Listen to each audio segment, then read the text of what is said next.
Airheart is a very interesting top-down roguelike that unfortunately the design doesn't quite get to the same heights as the premise.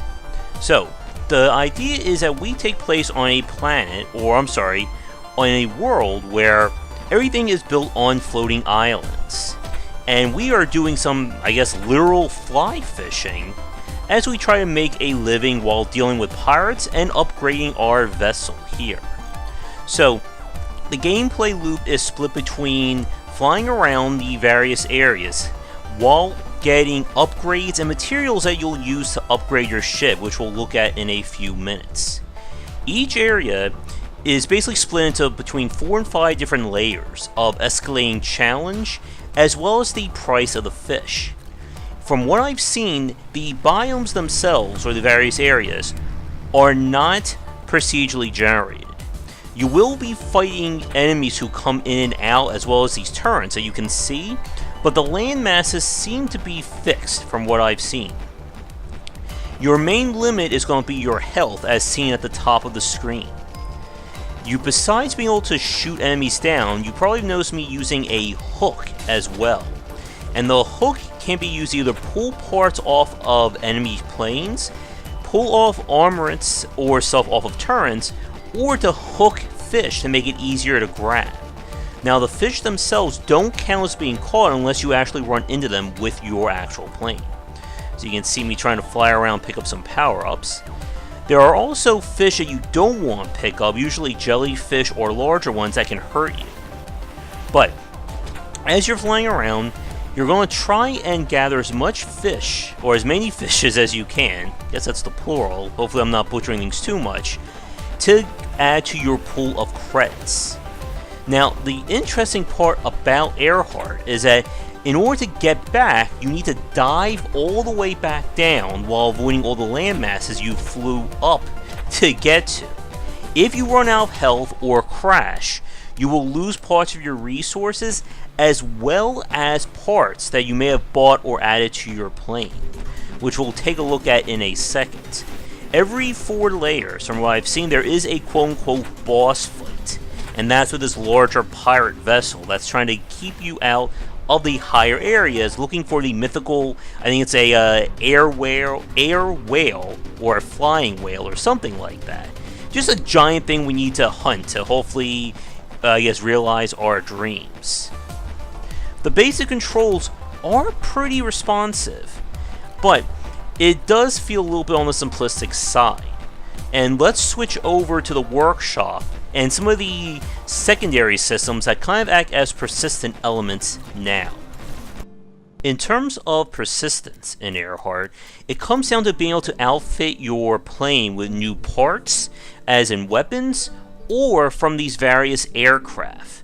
And the different aircrafts have special abilities and stuff like that, as well as being related to different stats, you can see in the bottom left, although I'm not sure what agility and mass mean at the moment. The other main persistence system has to do with this workbench. As you fight the enemies in the various biomes, you'll gain various parts, which you'll combine to create new elements here. The idea is that you place the parts in that middle part, and the game will tell you if they're in the right spot, if any. Get all the parts correct, and you'll create a new component. And once you've discovered a component, you can simply select it from its respective submenu to then craft it again. Ultimately, what's going to happen is that you'll be able to craft enough parts to be able to create the elements that you can normally buy in that first menu. So the idea is that instead of spending a lot of money in case I lose a rocket or part of my plane there, I'll simply craft it at a far reduced cost while I have those materials for it.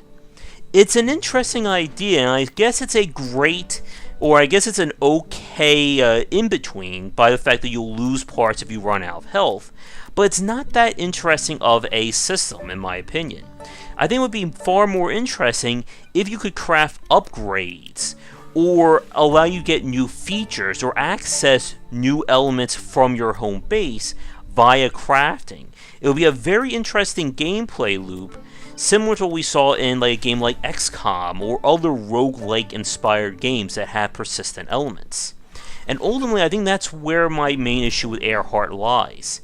That it doesn't really, I guess no pun intended, go anywhere with its mechanics and its systems. You're still going to be doing the same things whether you're in the first biome or 4 or 5 biomes in. As a bit of a frustrating element, even if you've traveled to a new biome or a new chapter, you still have to fly up to it on each attempt, which means you're going to be getting or having to deal with the lesser or lower quality fish and weaker pirates who aren't really giving you as much value compared to where you're at right now. And this is where the upgrade or this workbench system could have been used to fix that, by allowing me to maybe get a slingshot or something to shoot my plane up faster, as opposed to having to repeat content. Now, with that said though, I'm only about 2 biomes in at the moment, so maybe something like that unlocks later on, but I'm not seeing any real indication at the moment. One resource I did not run into at the time of this recording were oil barrels, that I don't know what they're used for. Maybe they do have some kind of element there. But Airheart has a pretty good foundation to it.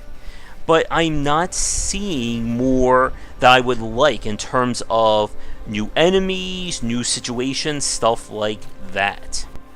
Even when we get to this is a later biome and I have a new weapon type, I'm still just going through the motions.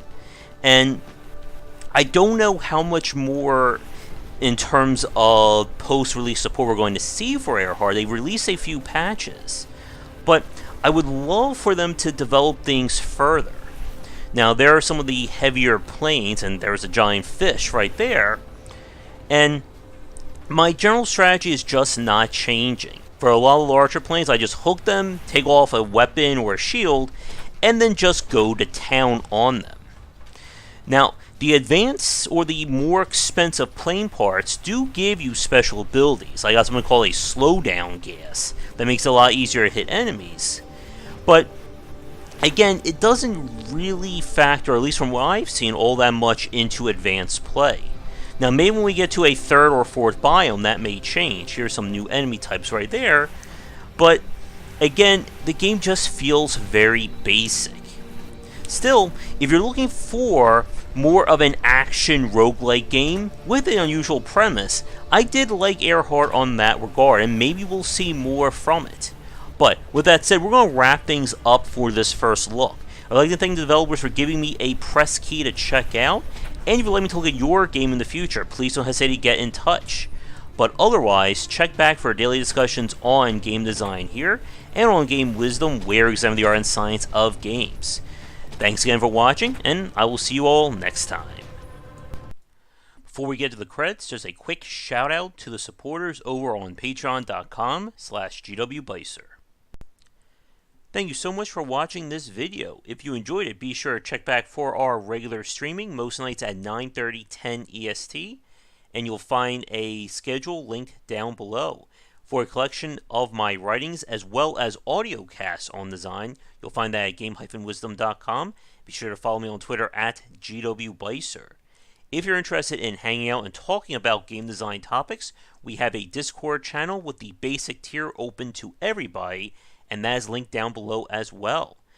If you'd like to support us on Patreon, it is at patreon.com/GWBycer. Your support can help to keep things going and growing, and you can earn rewards such as ad-free versions of our talks, votings for our specific Let's Plays and grab-bag streams, and more. But that's it for now. Thanks again for watching. I hope you come back for more great discussions on design here and on GameWisdom.com, where we examine the art and science of games.